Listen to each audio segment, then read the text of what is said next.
Hello! So, yan na nga. Nag-order ako ng baked sushi sa Sarabel's. Sarabel's Kitchenette. So, na-discover ko to sa nanay ko kasi nagpabili siya nito. So, nag-crave lang ako bigla ng baked sushi. And, titikman natin siya. So, may kasama siyang nori. I think dalawang kasama niya pag family size. By the way, guys, this is family size. Family size, pero feeling ko kaya ko siya ubusin.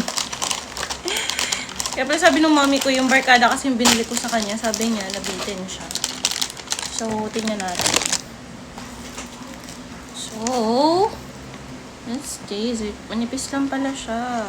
Ayun. Tapos, kanyan. Laki ko mag-nori, guys.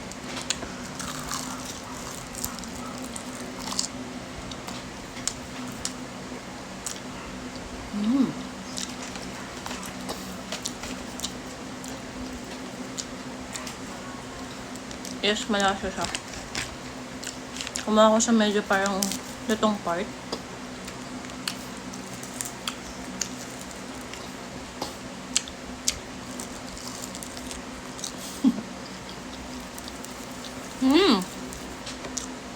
Hap.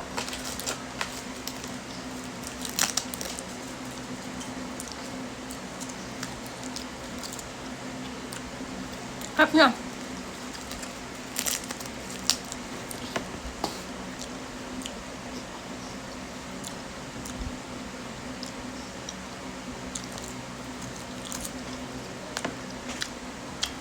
Harap siya in fairness.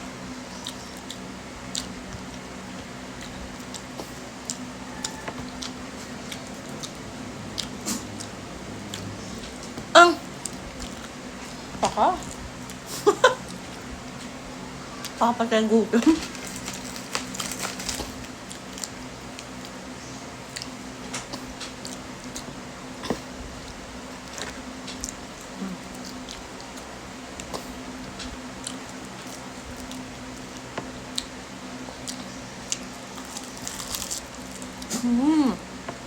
Hap.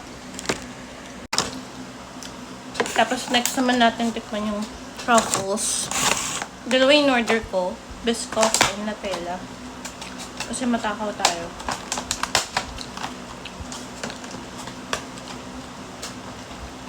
Yung truffles, naging bet ko siya nung yung sa pinsan ni Mabi.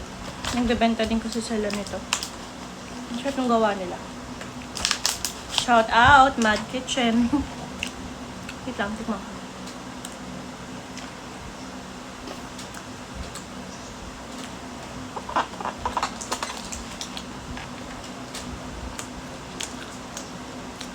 Parang kulang siya sa crunchy. Parang masarap siya. Okay, isa lang naman kasi lasa ng biscuit. Ganda na tala.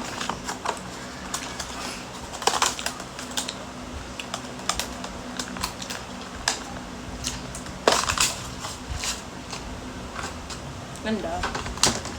Ano ka ba siya dito?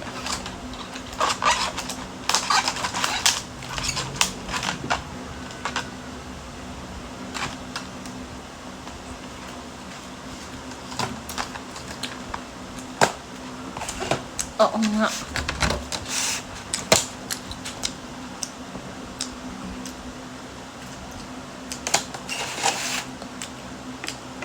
Gusto kasi yung tinapay may pagkaano croissant na texture. Ito kasi hindi. Parang makapal yung dough niya. Or I don't know. So, balik tayo dito sa baked sushi. Yun lang. Ang sarap yung baked sushi. Feeling ko, bibili pa ako nito. Pero syempre, hindi na ngayon. So, yun lang. Thank you so much, guys, for watching.